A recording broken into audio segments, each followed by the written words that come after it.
नमस्कार, मैं इमरान रजा और आप देख रहे हैं दबंग मेल न्यूज चैनल। आज हम इसमें मौजूद हैं दबंग चैनल के स्टूडियो में और आज हमारे साथ बात करने के लिए मौजूद हैं संजय गुप्ता जी, जो कि झांसी शहर से ताल्लुक रखते हैं और इनके साथ काफी लंबे समय से काफी सारी घटनाएं घटती आ रही हैं।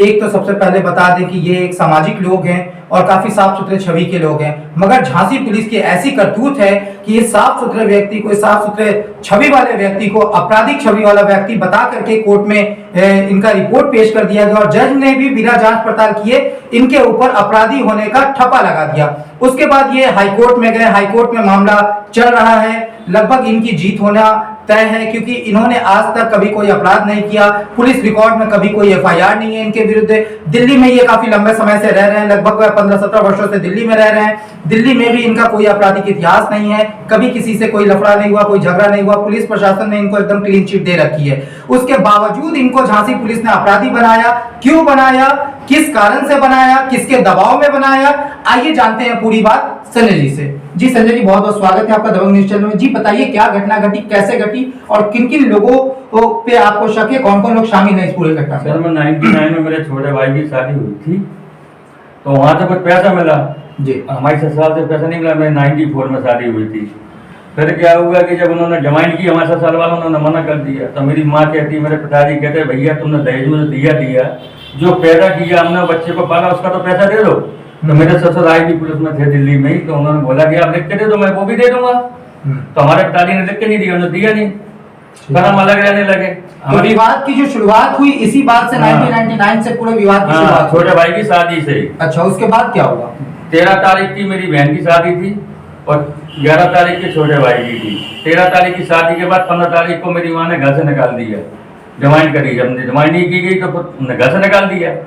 फिर मैं किराए के मकान में रह के रहने लगा, अपना बिजनेस करने लगा। तो मेरे पिताजी ने 2000 में सन निकलवा दिया कि मेरा लड़का अपराधी है, गैर कानूनी काम करता है। और उसके दादाजी, उसकी दादी, उसके चाचा, उसकी चाची हमारे लड़के से अपराधिक काम कराते हैं। तो मेरे पास सारे रिकॉर्ड हैं इनके खिलाफ। और क्या कभी कोई आपराधिक मामला दर्ज है आपके? कोई नहीं है, हमारे पास सारे सबूत है, दिल्ली पुलिस के, झांसी पुलिस के सारे रिकॉर्ड मेरे पास हैं। अभी तक कोई साबित नहीं हुआ। तो फिर किस आधार पे उन्होंने ये कहा कि आप गैर कानूनी काम करो? भाई उनको पैसे की उम्मीद है। उनका मतलब ये था कि क्या नाम के मुझे बच्चा यहाँ रहेगा तो मेरे खिलाफ बोलेगा। मेरे पिताजी एक सामाजिक आदमी नहीं है, एक अपराधिक आदमी है। क्योंकि उनका उन्नावाला जी, जो अपना उन्नावाला जी में मुन्ना दर्जी नाम का था, उनके मेन हीरो उनका ग्वालियर का मुन्ना तोमर था। जो भी अन्य अपराधित आदमी है उनसे हमारे पिताजी के संबंध अच्छे थे।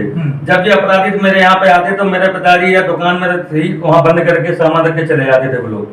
तो मेरे पिताजी ने भी बहुत चीटिंग का काम किया। रेलवे के अंदर बोलते हैं कि आज भी मैं 62 साल का हूँ, मेरे पास रिकॉर्ड है, उनकी रिकॉर्डिंग है, पूरे दस्तखत है, सब कुछ है। और रेलवे को भी चीटिंग की है और आज भी पेंशन ले रहे हैं वो।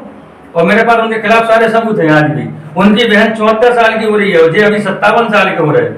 मेरी 51 की एज हो रही है। मेरी बड़ी बहन है जो 53-54 की हो रही है। हमारे उससे बड़ा भाई का एक्सपायर हो गया, तो उसका भी करीब 57 साल का। तो 5 साल के बच्चे पैदा हो जाते, शादी हो जाती क्या? मेरे पिताजी ने गवर्नमेंट के साथ आज भी चीटिंग करके काम कर रहे हैं। मेरे पास सारे सबूत हैं उनके खिलाफ। आखिर प्रशासन उन पे कभी कोई कार्रवाई क्यों नहीं कर? भाई साहब, उनके पास यूपी सरकार की पुलिस नहीं है झांसी की, वो राजकुमार गुप्ता गोपालदास सरकार की पुलिस है। आज की तारीख में ये पोजीशन है। आज अगर आप, मेरे साथ दुर्घटनाएं हुई है, बात ज्यादा घटी है, सब कुछ हुआ, मैं थाने पहुंचा, थाने वाले ऐसे सुनते जैसे कि एक बाढ़ वो आके बोलते था भाई तू भाग, दरोगा जी आएंगे, फलाने आएंगे, वो बात करेंगे। तो उसके आगे क्या हुआ? आगे क्या हुआ? एफआईआर नहीं हुई। मेरे पास एसएसपी की एफआईआर है, इनके पास एमपीडब्ल्यू वारंट निकले पड़े हाई कोर्ट के। फिर भी झांसी पुलिस कहती है साहब मैंने वारंट तो ले ली है। वारंट ले जाने के बाद कहते हैं कि वो ऑफिस में फाइल लगी, फाइल गुम हो गई है। तो मतलब अपराधी को 3 बार वारंट हो चुके हैं सीजीएम कोर्ट से भी। तो फिर कुर्की क्यों नहीं हुई? कुर्की का मुलजिम को पैसे नहीं करते, पुलिस मिली हुई है उनसे, पुलिस का पूरा शासन उनके साथ। न्यायालय इस मामले में क्या कर रहा है? न्यायालय फोन पहुंचता है, जो कोर्ट के आदमी फोन करते हैं कि भाई वो मुलजिम का जवाब लगाओ, तो कहता साहब पेपर ही नहीं मिल रहे हैं। मतलब हाई कोर्ट से वारंट ले जाएंगे, गिरफ्तारी वारंट ले जाएंगे, लेकिन वो गिरफ्तारी वारंट को ऑफिस में रख के बोलते खो गए हैं, वो मिल नहीं रहे हैं। अच्छा, ये है कहानी इनकी। तो फिर उसके बाद आप पे जानलेवा हमला भी किया गया है। मेरे साथ किस तरीके से आपने अपना बचाव किया? पब्लिक ने बचाया मेरे को, मैं बता देता हूँ। अभी मेरे साथ, मेरे पास रिकॉर्ड है सारा, मेरे पास सारा रिकॉर्ड है। जी दिखाइए कि किस तरीके से। नहीं, वो तो सारे पेपर है मेरे को। जब अभी ये बताऊं 99 के बाद मेरे साथ दुर्घटना हुई है रेलवे स्टेशन पे। मैं अपनी बाइक ने हमारी तारीख दी हुई है, इनको दहेज केस डाला है हमारी मैडम ने। तो हमारे को मैं 3 तारीख चौथे महीने में 19 में मैं रेलवे स्टेशन से तारीख करके जब स्टेशन पे आया तो हम अपनी मैडम के साथ खड़ा हुए थे, किसी का वेट कर रहे थे। तो वहां से रेलवे पुलिस स्टाफ आया और आपसे गाली देने लगे। मैंने कहा भाई किसी को क्यों बोल रहे हैं। तो जब मैंने उसको मना किया तो वो पूरा पब्लिक रेलवे का जितना भी पुलिस स्टाफ था कम से कम 30-40 इकट्ठे आके मानने को तैयार। जब हमने फोन करा तो आईवी पुलिस के हमारे 16 साल आईवी पुलिस में ड्राइवर है वो भी आया, उसके स्टाफ के आए और नवाबाद थाने की पुलिस आई, जीआरपी पुलिस आई।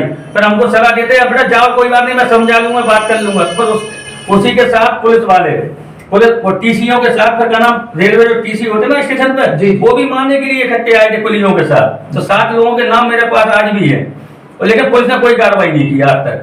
रेलवे स्टेशन पे मेरे साथ जो 3 तारीख को वारदात घटी, आपने इसके लिखित शिकायत अधिकारियों को दी? उसके बाद कुछ नहीं होता, मेरे पास सारे सबूत है। तो दिखाइए कहाँ आपने लिखित शिकायत की, जनता को बताइए कि आपने कहाँ शिकायत की, कि आपके शिकायत पे क्या कार्रवाई हुई क्या नहीं हुई। ये देखिए ना आपको दिखा रहा हूँ, सारे सबूत है मेरे पास। ये हमारी झांसी पुलिस का रिकॉर्ड है, ये कि संजय गुप्ता अपराधिक आदमी नहीं है। अच्छा, ये झांसी पुलिस का रिकॉर्ड है आपके पास जो कि संजय गुप्ता आपराधिक नहीं है? हाँ, और ये दिल्ली पुलिस का है कि ये संजय गुप्ता अपराधिक आदमी नहीं है। ये आपका कैरेक्टर सर्टिफिकेट है, प्रशासन द्वारा बना के दिया जो दिल्ली पुलिस झांसी पुलिस दिल्ली का, और ये झांसी पुलिस का। ये कोतवाली ने बना के दिया, ये एसएसपी की रिपोर्ट है। और ये अपनी झांसी कोतवाली की जहाँ मेरी जन्मभूमि है। अच्छा, ये कोतवाली की रिपोर्ट है, इन्होंने पूरा प्रूफ दिया हमको कि आप कोई आपराधिक गतिविधियों में शामिल कोई नहीं है, सामाजिक आदमी है। ठीक है। एक तो ये जन सूचना अधिकारी की भी हमारे पास रिपोर्ट है हमारे पक्ष में। ये जन सूचना अधिकारी की भी रिपोर्ट आप देख सकते हैं हमारे कैमरे में। यहाँ पे प्रभारी जन सूचना अधिकारी जनपद झांसी की भी ये रिपोर्ट है, जिसमें ये क्लियर किया गया 2019 में कि इनके खिलाफ कोई आपराधिक मुकदमा नहीं है और ये सब एक सामाजिक लोग हैं। ये हमारे पिताजी ने अखबार में निकलवा दी थी, जब हमारे ससुर वालों ने जमाई नहीं थी तो अखबार में निकलवा दी कि मेरा लड़का अपराधी है, ये गैर कानूनी काम करता है, ये करता। अच्छा, ये आपके पिताजी द्वारा देखिए किस तरीके से इनको अपने ही पिता ने अपने बेटे के विरुद्ध किस तरीके से साजिश रची। ये आम सूचना अखबारों में भी प्रकाशित करवा दिया कि इनके बेटा अपराधी है, जबकि इनके खिलाफ कहीं से कोई मुकदमा नहीं है, ना कहीं से कोई क्या नाम है एफआईआर है। पुलिस ने इनको क्लीन चिट दे रखा है, फिर भी इनके विरुद्ध इनके पिता ने षड्यंत्र रचा है। हाँ जी, देख सकते हैं आप हमारे सामने। झांसी पुलिस की रिपोर्ट बनी हुई है कि संजय गुप्ता अपराधित आदमी है। मैं जन्मभूमि मेरी कोतवाली है, लेकिन सीपी थाने पुलिस झूठी रिपोर्ट बना के देती है पैसे के लिए। हमारे साथ यहाँ पे जनपद पुलिस ने ये रिपोर्ट बना करके दिया है कि इनके सीपी थाने की रिपोर्ट है कि इनके विरुद्ध क्या नाम है ये एक अपराधी है, मगर अपराधी तो लिख दिया गया है, मगर एफआईआर की चर्चा नहीं की कि किस मामले में ये अपराधी केवल लिख दिया गया है कि अपराधी है। यशवंत सिंह दरबारी सीपी के, लेकिन हमारा जन्मभूमि कोतवाली है, झूठी रिपोर्ट बना के लगा। देखिए कोतवाली इनका थाना पड़ता है, मगर सीकरी से इनका कैरेक्टर वेरिफिकेशन किया जा रहा है कि ये अपराधी हैं। जहां पे ये रहते हैं वहां पे अपराधी नहीं है, दूसरे जगह पे ये अपराधी हैं। हमारे से 6 किलोमीटर। आप देख सकते हैं किस तरीके से फर्जी रिपोर्ट बनाई गई है। यशवंत कुमार के नाम दिया, यशवंत कुमार की रिपोर्ट लगी, पूरी फर्जी रिपोर्ट ये बनाई गई है, आपके हमने में देख सकते हैं। नाम भी दिया ना यशवंत कुमार का। जी। इसके बाद मेरे पिताजी रेलवे के अंदर सर्विस करते, तो मैंने रेलवे विभाग को भी कंप्लेन की जी। तो ये कहते हैं मेरी उम्र 62 साल है, मैं भी उनका प्रूफ दिखा रहा हूँ जो उन्होंने अपना लिखित प्रमाण दिया है, लिखित प्रूफ दिया है जो गोपाल जी ने कि मैं 62 साल की उम्र है मेरी, मैं उसका ही प्रूफ दे रहा हूँ आपको। सारे पेपर मेरे पास के खिलाफ हैं और आज की तारीख में जो उन्होंने काम किया है गवर्नमेंट के साथ आज भी चीटिंग कर रहे हैं।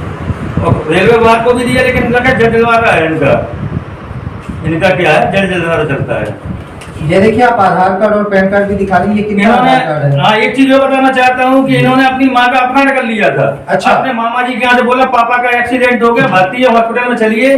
तो हमारे पिताजी ने रजिस्ट्री करवाने के लिए नकली दादी को झूठ बोल के उठा के बंदी बना के रखा। दादाजी को पता लगा कि ऐसा ऐसा है, तो दादाजी दादी को लेके हमने दस्तखत करे हुए एप्लीकेशन है, आप देख सकते हैं जेल भी तरह का कलयुग आ गया है कि एक पुत्र अपनी माँ का अपहरण कर करके जमीन के लिए, जायदाद के लिए अपनी माँ का अपहरण करता है और अपहरण करने के बाद उनसे रजिस्ट्री कराता है। जब इस मामले की जानकारी उनके पिता को होती है तो उन्होंने इस मामले की जानकारी पुलिस को दी और पुलिस ने इस पर कार्रवाई करते हुए उनको जेल भी भेजा। ये देखिए उसकी कॉपी है यहाँ पे, जेल का भी रिकॉर्ड है। जब वो जेल गए, जेल से आए, उसका भी रिकॉर्ड है कि उन्होंने इस मामले में जेल काटा। इस तरह का कुकृत्य एक बेटा अपनी माँ के साथ कैसे कर सकता है? और जो रेलवे जो इन्होंने बोला 62 साल इनका बयान कॉपी ये देखिए सारा बयान लिखा हुआ है, बयान दे रखा है, यहाँ पे हस्ताक्षर भी है उनका, और यहाँ पे वो बयान दे रखा है उन्होंने कि इनकी उम्र 62 साल है। मेरी उम्र 62 साल है, ठीक है, मगर इनकी उम्र जब 62 साल है तो इनके छोटे भाई बहनों की उम्र, बच्चों की उम्र 70 साल 72 साल कैसे हो सकती है? जब इनकी छोटी बहन है, जो देखिए उनका छोटी बहन है जो 74 साल की हो रही है।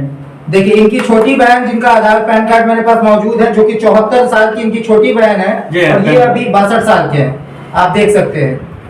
और इनके छोटे भाई जो हैं उनकी भी देखा, जो छोटी इनके छोटे भाई जो है इनकी भी उम्र लगभग 74-75 साल हो रही है। इनके छोटे भाई बहनों की उम्र 70 से 75 साल है, मगर इनकी उम्र जो है वो 62 साल की है, इनकी उम्र नहीं बढ़ रही है। और आज भी रेलवे के साथ, आज भी ये रेलवे का पेंशन ले रहे हैं, रेलवे के साथ खिलवाड़ कर रहे हैं। आज भी ये सारा चीज आप देख सकते हैं, सारी दस्तावेज मैं आपको दिखा रहा हूँ। ये उनके छोटे भाई की फोटो, ये उनके छोटे भाई का आधार कार्ड मौजूद है, नहीं निर्वाचन, ये वोटर आई कार्ड मौजूद है जिसपे ये 70-72 साल के छोटे भाई है। मगर ये जो है 62 साल से इनकी उम्र नहीं बढ़ रही है, मगर इनके छोटे भाई बहनों की उम्र 72-74 साल होती जा रही है। इनके पुत्र जो कि 51 साल के आप हमारे देख सकते हैं हमारे सामने मौजूद है, मगर इनके पिता की उम्र 62 साल से अभी तक नहीं बढ़ी। फिर भी हमने रेलवे विभाग को भी कंप्लेन दी है और इन्होंने हमारे मकान पे एक हमने प्लॉट खरीदा था 92 में शायद, जो हमारे पास रजिस्ट्री है। जो हमारे को क्या हुआ था, मैंने शादी के पहले खरीदा था अपनी दुकान के लिए। मेरे पास दुकान थी मेरी मानिक चौक में, बावन गोसाईपुरा में, तो मेरे को लोन लेने की जरूरत थी, तो मैंने हरिराम से जगह खरीदी थी अपने माँ के नाम। तो इन्होंने आज उस पर कब्जा करके मकान बना लिया है। और आप देख सकते हैं कि किस तरह इन्होंने अपनी माँ के नाम मकान खरीदा था, रजिस्ट्री उसकी हमारे पास मौजूद है, मगर इनके खरीदे गए मकान पे इनके पिताजी ने कब्जा कर लिया है और कब्जा करके वहां पे बड़ी सी इमारत खड़ी कर दी है और इनको ना ही वहां जाने दिया जाता है और ना ही इनको कहा जाता है कि नहीं बोलते, वो बोले इधर पे देखा सारे मार के फैलने को तेरी औकात और इनको जान से मारने की धमकी दी जाती है कि इस तरफ बिल्कुल नहीं आना, नहीं तो जान से मार देंगे, काट करके फेंक देंगे। एक मकान मेरा दादी चल संपत्ति के साथ वसीयत करके गई है, उस पर भी इन्होंने किराएदार मकान पर रखे हैं और उस मकान पे भी कब्जा कर रखा है आज भी। यानी पूरे झांसी में कई सारे मकानों पे कब्जा कर रखा है इनका काम ही चीटिंग करने का है। अच्छा, ये पूरे आपराधिक छवि के लोग, हमारे भाई को कोई राजकुमार गुप्ता के नाम से नहीं जानता है, उनको राजकुमार के नाम से, राजा फ्रॉड के नाम से दुनिया जानती है। अच्छा, इतने फ्रॉड? हाँ, क्योंकि उन्होंने अपने अगर कोई बंदा फ्रॉड नहीं होगा, शायद उनको फ्रॉड के नाम से जानता है। क्योंकि जैसे अपने फिर आपके साथ 9 तारीख को मेरी तारीख थी 2017 में, 9 मार्च को 2017 को, तो मैं अभी तारीख करके बुआ जी के घर पे पहुंचा। हमारी बुआ जी रहती है आबाद विकास में। तो जब मैं वहाँ पहुंचा, इनको पता लगा कि ये हमारी बुआ जी के घर पर रुका हुआ आया है। तो मैं ट्रेन से निकल गया, तो जब मेरे बुआ जी घर पहुंचे, मेरे फूफा जी को अपशब्द बोला, गाली गलौज की, फूफा जी के ऊपर हाथ उठाने की कोशिश की और जान से मारने की धमकी दी कि उसको बोल देना भोसड़ी वाले को बचा सके तो बचा लेना, मैं साले को अगली बार जान से मार दूंगा। अच्छा, तो फिर मैं चला गया, तो फूफा जी ने हमारे को फोन करके बोला, फोन पे हमारे पास इनकी रिकॉर्डिंग भी है कि जिन्होंने धमकी दी, हमारे फोन पर धमकी भी दी कि अब दोबारा आएगा साले जान से मार दूंगा तेरे को। और बुआ के घर पर बुआ को भी अब सब बोला, गाली गलौज भी की, बुआ जी के घर पर सब कुछ उन्होंने। फिर आपने इस मामले की लिखित शिकायत की? हाँ, मैंने लिखित शिकायत की, एसएसपी को भी गया था मैं। फिर उसके बाद क्या हुआ कि ये मैंने कंप्लेन की इनकी, एसएसपी झांसी की कंप्लेन भी है मेरे पास। ये देखिए एसएसपी झांसी की कंप्लेन है जो कि आप देख सकते हैं। कोई कार्रवाई नहीं हुई आज तक, क्योंकि इनका नाम सुन के पुलिस वाले विभाग के कोई भी काम करने को तैयार नहीं होते। अच्छा, क्या कहते हैं वो ये कहते हैं मैं देख लूंगा, फलाना भी साहब छुट्टी पे गए हैं, साहब कहीं राउंड पे गए हैं, वो आएंगे शाम के, सुबह से शाम तक बैठे बैठे चले आओ, कुछ नहीं होना है भाई। उनका नाम अगर तुमने ले लिया राजा गुप्ता या राजकुमार गुप्ता, बस तो उसके नाम से काम नहीं होना है, क्योंकि अच्छा। पुराने वो है ना। तो इतने ज्यादा दबंग छवि के लोग हैं कि प्रशासन की नौकरी नहीं करती है पुलिस, प्रशासन की नौकरी नहीं करती है पुलिस करती है राजा गुप्ता की नौकरी। अच्छा, बात समझो आप मेरी, अगर प्रशासन की करती तो मेरे पास डीसीपी से, कमिश्नर से लेके योगी तक को मैंने कंप्लेन की है, आज तक कोई एक्शन क्यों नहीं लिया गया? उसके बाद सुनो आप मेरी बात, फिर 10 तारीख को चौथे महीने में 2017 को मैं तारीख करने आया, तो मैं अपने हईराम कुशवाहा जी के घर पर रुका हुआ था। तो वहाँ पर जे आए और पिताजी आए, गाली गलौज दे के मारपीट कर दी, और मारपीट करने के बाद काफ़ी चोट वगैरह आई। वहाँ पे हमारे दोस्त थे, उन्होंने बचाया, तो ये भाग गए।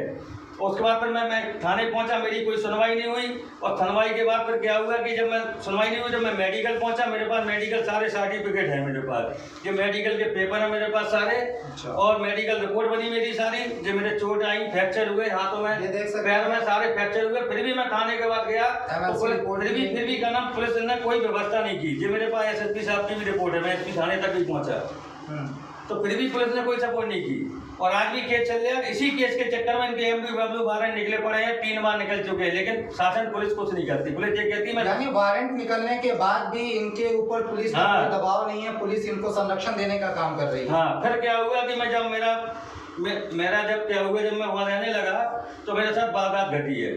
जब वारदात घटी तो मेरा फ्रैक्चर हो, मेरे पिताजी ने करीब ये आपका 2001 में मेरे साथ वारदात की, पैसे देकर मेरे को मरवाने की कोशिश की गई। अच्छा। तो मेरे साथ पचकुइयों पर झगड़ा हुआ, मेरे साथ मारपीट हुई। तो उस टाइम मेरे पिताजी घर छोड़ के भाग गए थे। फिर मेरे ससुर दिल्ली पुलिस में, आईबी पुलिस में थे, तो वो दिल्ली से सुन के आए कि ऐसा ऐसा है कि चलो कि लग गया दादाजी को। तो हमारे ससुर साहब आए, तो मेरे पिताजी घर छोड़ के भाग गए थे। जब हमने FIR अपनी मेडिकल ठीक होने का वापस ली, तब मेरे पिताजी घर आए थे 10 दिन बाद। अच्छा। तो इनकी पोजीशन शुरू से आज से नहीं, हमारे नाम से इनका काम चलता है।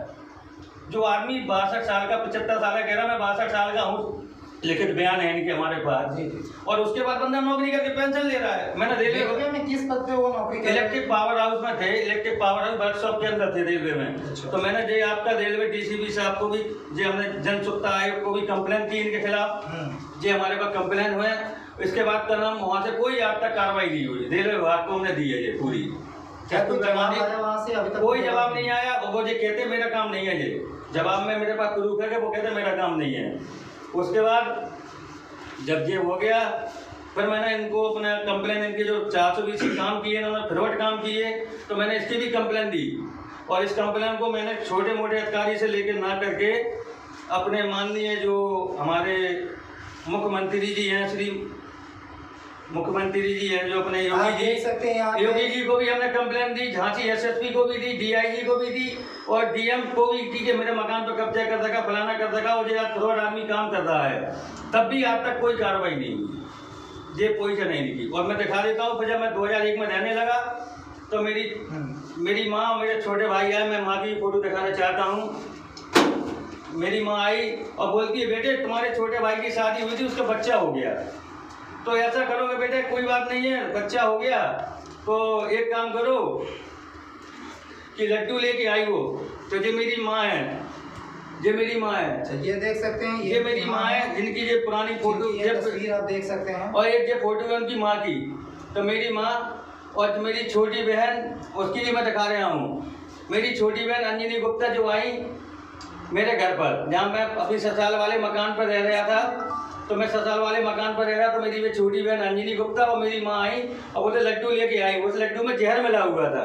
अच्छा। और जब मैंने लड्डू खाया तो मेरे को पूरा शरीर बर्फी की तरह पीला हो गया। मेरी माँ कहती, मैं लड्डू पड़वा के लाई थी तेरे लिए, उसमें जहर नहीं मिला था, पड़वा के लाई थी किसी तांत्रिक से, तेरी बुद्धि ठीक हो जाए। पर हमारे मकान के पास डॉक्टर सिंधी रहते, तो उन्होंने इंजेक्शन लगाए, तब हमारे को पलटी हुई, मैं बचा। तो मेरी बहन जो है ना अंजलि गुप्ता, जो फोटो दिखा रहे हैं, दिखाना एक बार। तो मेरी माँ और ये मेरी अंजनी गुप्ता जो है ना, ये दोनों आई मेरे पास। ये छोटी, जिसके लिए मैंने अपनी ज़िंदगी में कमाया, खूब पैसा लगाया शादी में।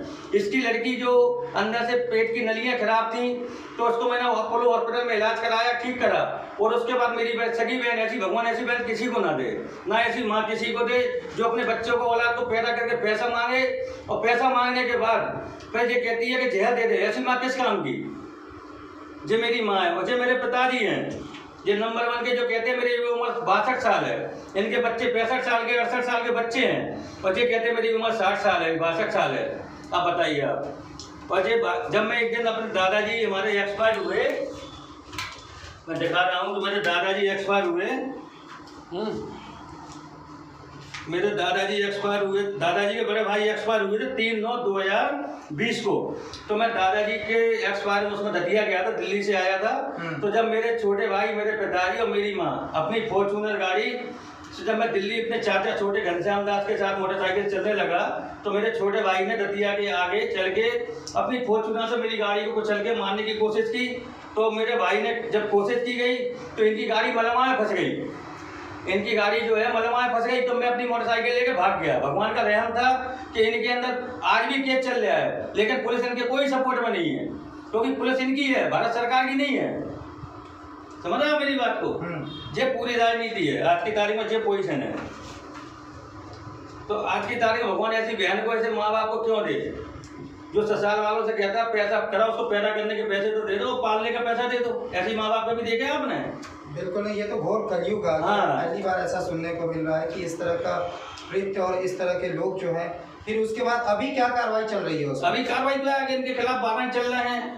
हमारा जो दादी की मकान थी प्रॉपर्टी, उसके नकली चक्कर में इन्होंने अपने माँ को बंदी बना सकता है, जो अपने बाप को मार सकता है, छोटे भाई को, छोटी बहन को मार के जेल जा सकता है, वो बंदा क्या नहीं कर सकता? हम आपसे पूछ रहे हैं। हमारे छोटे चाचा जी को मारा, चाची को मारा, उनके बच्चों को उठा के फेंका मेरे पिताजी ने, और उसके बाद जेल भी गए। दादाजी ने कंप्लेन की। जो अपने माँ बाप का मीत नहीं है, उन बच्चों की मीत कैसे हो जाएगा? उनको तो पैसे से प्यार है भाई। अगर ये फ्रॉड नहीं हो तो कोई लड़के की शादी की या कुछ किया तो एड्रेस सही डालता नहीं डालता? फ्रॉड आदमी होगा जब तो एड्रेस नहीं डालता। आपका पूरा एड्रेस क्या है, पूरा नाम क्या लिखते हैं अभी? हाँ, अभी तो मेरा नाम आपका ये शक्ति विहार का था मेरा, अभी मकान चेंज करके झांसी का पूरा एड्रेस 78 पन्नालाल गोलक हुआ, जिस पर कब्जा करता था हमारे पिताजी ने। आप भी पहले वही रहते थे? हाँ, हम भी वही रहते थे। और जो हमने रजिस्ट्री दिखाई आपको, वो हमने शादी के टाइम पहले ली थी, और प्रदीप जैन की दुकान में दुकान खोली थी संजय इलेक्ट्रिकल्स के नाम से। तो मेरी माँ बोलती है, मेरे पिताजी बोलते कि तेरा भाई पढ़ा लिखा तो है नहीं, वो 5 पास भी नहीं है आज भी। अगर नाम लिखवा तो इतने बड़े में नाम लिखता है जैसे कोनो रामायण लिख रहे हो, तो नाम लिखना भी नहीं आता उसको। तो माँ बोली बेटा बच्चा छोटा है, तुम्हारी शादी हो गई, तुम कमा लेते हो, दुकान दे। तो मैंने दुकान छोड़ दी। इन्हें दुकान ही बेच के खा गए हमारी कई लाख रुपए की। तो इनके अंदर तो बेईमानी भरी हुई है। आज की तारीख में इनको जहाँ पे ये रहते हैं ना, राजकुमार गुप्ता और गोपाल दास गुप्ता, ऐसा कोई मोहल्ले का आदमी जिसने मारा ना हो इनको, और आज इनको राजकुमार गुप्ता के नाम से नहीं जानता, राजकुमार फ्रॉड के नाम से दुनिया जानती है। राजकुमार फ्रॉड के नाम से दुनिया से जानती है जैसे बहुत बड़ा। अगर आप ऑटो वाले से कहो तो मेरे को दुर्गा कॉलोनी में जाना है, बोले कहाँ जाना है? बोले राजकुमार गुप्ता को। बोले भाई साहब को नहीं बताओ, कह दो राजकुमार फ्रॉड के नाम से जाना है, दुनिया हर पहुंचा देगी। ऐसा कोई भाई बदमाशों को पैसे दे के 1-1 लाख रुपए दे के, मैं नाम ओपन नहीं करना चाहता बदमाशों का, 1-1 लाख रुपए दे के मकान किसी का, प्लॉट किसी का कब्जा करके बिल्डिंग खड़ी कर लेते हैं, और बदमाशों के सामने लिखवा देते कि भाई मैं कार्रवाई नहीं करूंगा। मेरे पास इतने खिलाफ है इनके खिलाफ, मेरे पास बैंक में सीडी पड़ी है, इनकी फोन की रिकॉर्डिंग है मेरे पास, और मैं कोर्ट में इनको सजा करा के दिखाऊंगा, मेरी गारंटी है। क्योंकि हाई कोर्ट से भी इनके वारंट निकले पड़े हैं, और अभी इनके ऊपर 5 केस और बने पड़े हैं। लेकिन इनके ऊपर आने वाले हैं आजकल में, मतलब इसी हफ्ते के बाद इनके बाद ऑर्डर आने वाले हाई कोर्ट के भी, और इनको बचाने वाला नहीं है। रेलवे का भी इनकी इंक्वायरी चल रही है, इनका लेटर निकलवाया हमने पूरा।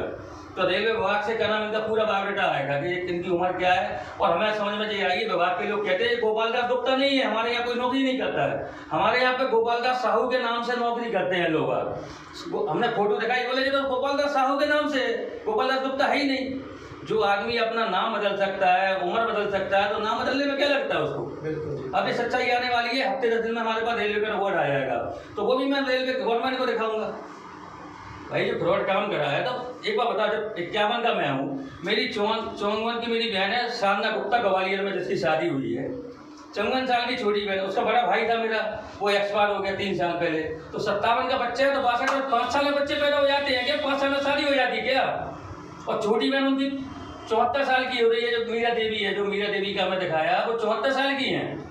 और गोपाल दास अभी 62 के हैं। तो क्या उल्टे पैदा हुए थे क्या जी, या गोद लिया था इनके मां ने? आप देख सकते हैं किस तरीके से गोपाल दास नाम का व्यक्ति जो है वो पूरा फर्जीवाड़ा करके झांसी में पूरा उनका फर्जी दस्तावेज तैयार करके, फर्जी दस्तावेज के आधार पर नौकरी कर रहे हैं, सरकार का वेतन ले रहे हैं, सरकार से सैलरी ले रहे हैं, और सरकार को भ्रम में रख करके सरकार को झूठे दस्तावेज के आधार पे वो सारा फ्रॉड करें। जिस फ्रॉड में शायद ऐसा लगता है कि झांसी के जो रेलवे के अधिकारी हैं वो भी इस फ्रॉड में बराबर शामिल है, क्योंकि उनके खिलाफ कोई कार्रवाई नहीं करते। सारी कुछ जानकारी होने के बावजूद उनके खिलाफ कभी कोई कार्रवाई नहीं हुई।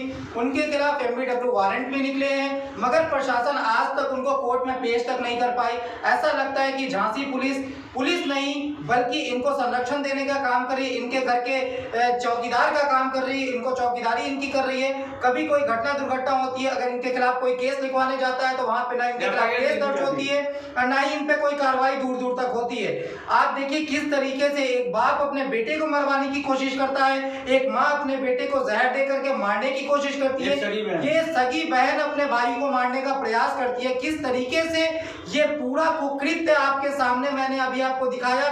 सारे दस्तावेज हमारे पास मौजूद है, फर्जीवाड़ा से लेकर के आपराधिक मामलों के सारे दस्तावेज। ये बेचारे सीधे साधे सामाजिक लोग हैं जिनका कभी किसी आपराधिक लेन देन से कोई मतलब नहीं रहा, ना कभी आपराधिक छवि रही इनकी, मगर इनको पैसे दे करके पुलिस की साठगांठ से इनको अपराधी बना दिया गया और पुलिस की रिपोर्ट के आधार पे कोर्ट ने भी इनको अपराधी घोषित कर दिया।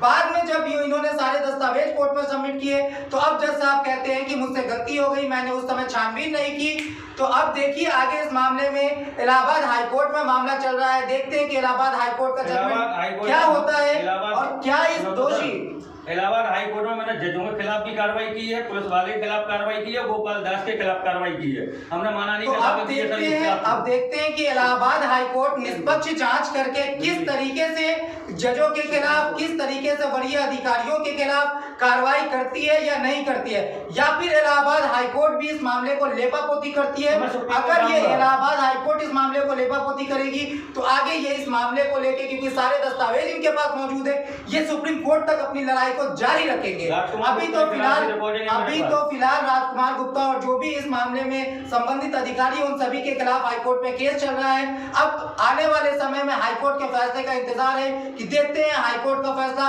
न्याय के पक्ष में जाता है या अन्याय के पक्ष में जाता है।